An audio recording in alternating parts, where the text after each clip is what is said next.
औज़ुबिल्लाहिमिनश्शैतानिर्रजीम बिस्मिल्लाहिर्रहमानिर्रहीम। अस्सलाम वालेकुम प्यारे बच्चों।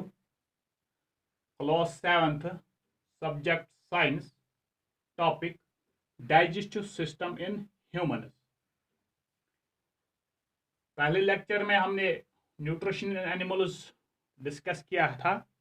उसमें हमने डाइजेस्टिव सिस्टम इन ह्यूमंस जो है उसके स्टेप्स पढ़े थे। कौन से स्टेप्स होते हैं डाइजेस्टिव सिस्टम में, डाइजेशन में, और उसमें जो ऑर्गन्स इन्वॉल्व होते हैं डाइजेस्टिव सिस्टम में, जो ऑर्गन्स इन्वॉल्व होते हैं उनके बारे में पढ़ा था।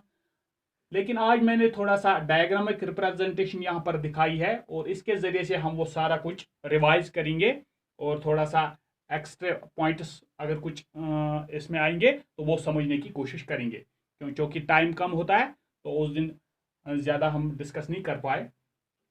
तो सबसे पहले एलिमेंट डाइजेस्टिव सिस्टम में जो ऑर्गन्स इन्वॉल्व होते हैं, जो हमने कहा था कि एलिमेंट्री किनाल एक है जो माउथ से शुरू होती है और एनस पर खत्म हो जाती है। ये है माउथ। जो इंसानों में डाइजेस्टिव सिस्टम है उसमें शुरुआत जो होती है, हम खाते हैं मुंह से शुरू करते हैं, तो पहला ऑर्गन जो इन्वॉल्व होता है that is mouth and it's called buccal cavity. दूसरा ऑर्गन इसमें चलकर आगे चलकर इन्वॉल्व होता है फूड पाइप, यानी उसका नाम है ओसियोफैग्स। ये हमने सारा कुछ बताया हुआ है, लेकिन डायग्रामिक रिप्रेजेंटेशन में आपको दिखा रहा हूं। तो यहाँ पर फूड पाइप से आगे चलकर जो फूड हम खाते हैं वो यहां से आकर स्टोमक में चला जाता है। स्टोमक से आगे चलकर स्मॉल इंटेस्टाइन में चला जाता है, यानी छोटी अंतड़ियों में। ये यहाँ पर स्मॉल इंटेस्टाइन दिखाया गया है, इसमें चला जाता है। यहाँ पर जो अनडाइजेस्टेड फूड और अनएब्जॉर्ब्ड फूड है वो लार्ज इंटेस्टाइन में चला जाता है, यानी इसमें ये जो आउटर इंटेस्टाइन लेयर है दिस इज लार्ज इंटेस्टाइन, ये stomach, this is small intestine, and ये आउटर जो लार्ज मोटा मोटा सा इंटेस्टाइन दिखाया गया है, यानी अंतड़ियां दिखाई गई है, ये लार्ज इंटेस्टाइन को कहा जाता है। इसके बाद लास्ट पर है रेक्टम और एनस, जहां पर हम जो पर रेजिड्यू या अनडाइजेस्टेड फूड बच जाता है उसको हम बाहर छोड़ते हैं एज फीसेस।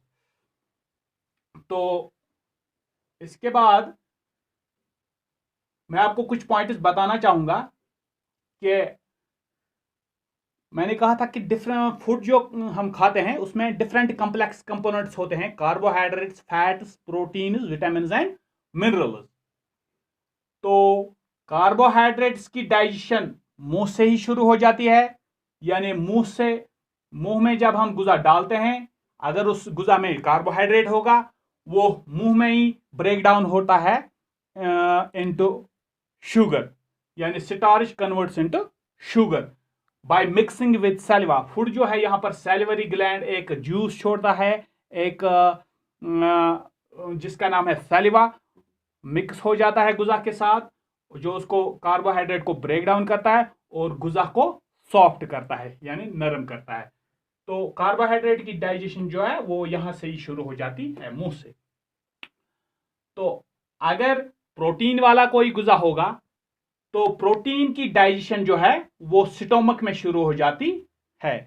प्रोटीन यहां पर कन्वर्ट होते हैं एमाइनो एसिड्स में, स्टोमक में कन्वर्ट होते हैं प्रोटीन इनटू एमाइनो एसिड्स।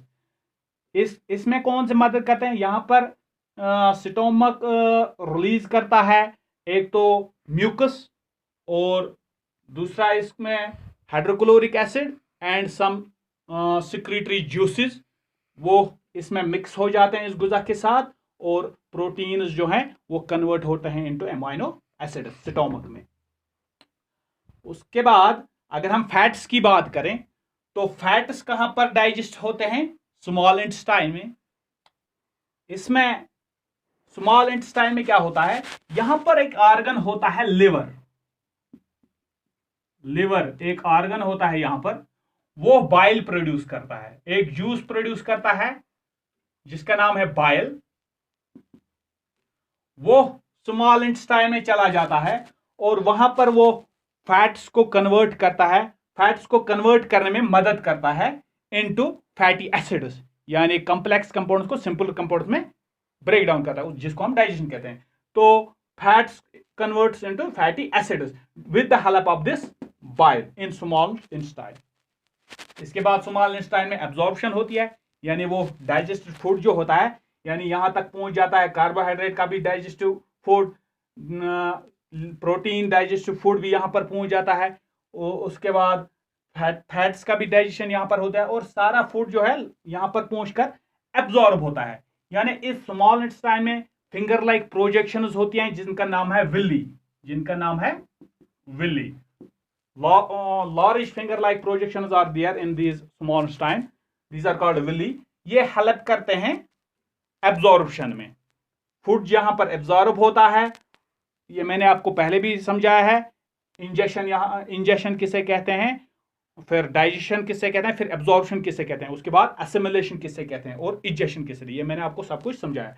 और यहां पर वो एब्जॉर्प्शन होती है, यानी वो खून के साथ मिल जाते हैं डाइजेस्टेड फूड और फिर फैल जाते हैं हमारे बॉडी में। उस खून के साथ मिलकर फैल जाने को हम एसिमिलेशन कहते हैं, और ये प्रोसेस यहां से शुरू हो जाती है।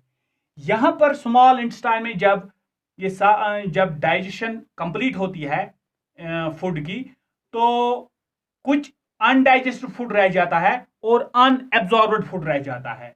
वो जो अनडाइजेस्टेड और अनएब्जॉर्ब्ड फूड है वो यहां से इस लार्ज इंटेस्टाइन में चला जाता है। जब लार्ज इंटेस्टाइन में चला जाता है, इस लार्ज इंटेस्टाइन में क्या होता है, यहां पर भी थोड़ी सी एब्जॉर्प्शन हो जाती है। किसकी? एक तो वाटर एब्जॉर्प्शन हो जाती है इस लार्ज इंटेस्टाइन में, और सम साल्ट्स अगर उस गुजा में जो होते हैं, तो वो उस अनडाइजेस्टेड फूड में जो साल्ट्स होते हैं वो भी यहां पर एब्जॉर्ब हो जाते हैं इस लार्ज इंटेस्टाइन में। यानी absorption water and some salts आकर इन दिस लार्ज इंटेस्टाइन। और उसके बाद जो वो बच जाता है अनडाइजेस्टेड फूड और अनएब्जॉर्ब फूड जो यहां से रह जाता है, यानी वाटर और सॉल्ट एब्जॉर्ब होने के बाद, that comes that passes and वो यहां रेक्टम पर पहुंच जाता है, और रेक्टम से आगे चलकर एनस से बाहर हम छोड़ते हैं एज फीसेस। तो ये सब कुछ जो है आज डायग्रामिक रिप्रेजेंटेशन के जरिए मैंने आपको समझाया। यानी इजेक्शन यहां से शुरू हो जाती है, किसी की कार्बोहाइड्रेट्स की डाइजेशन यहां से शुरू हो जाती है, मुंह से शुरू हो जाती है, इंजेक्शन भी मुंह से शुरू हो जाती है, और डाइजेशन ऑफ प्रोटीन वाले कंपोनेंट जो है वो स्टोमक से शुरू हो जाते हैं। डाइजेशन ऑफ फैट्स जो फैट कंपोनेंट जो है वो लार्ज स्मॉल इंटेस्टाइन में शुरू हो जाती है, और उसके बाद एब्जॉर्प्शन भी यहाँ से शुरू हो जाती है लार्ज इंटेस्टाइन स्मॉल इंटेस्टाइन में, और absorption of water and some salts occurs in large intestine.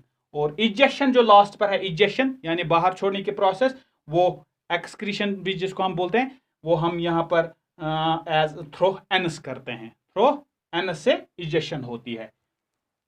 तो ये कुछ पॉइंट्स थे जो इसमें रह गए थे। तो थैंक यू वेरी मच। आगे चलकर इसके क्वेश्चन हम करेंगे इंशाल्लाह। Thank you very much.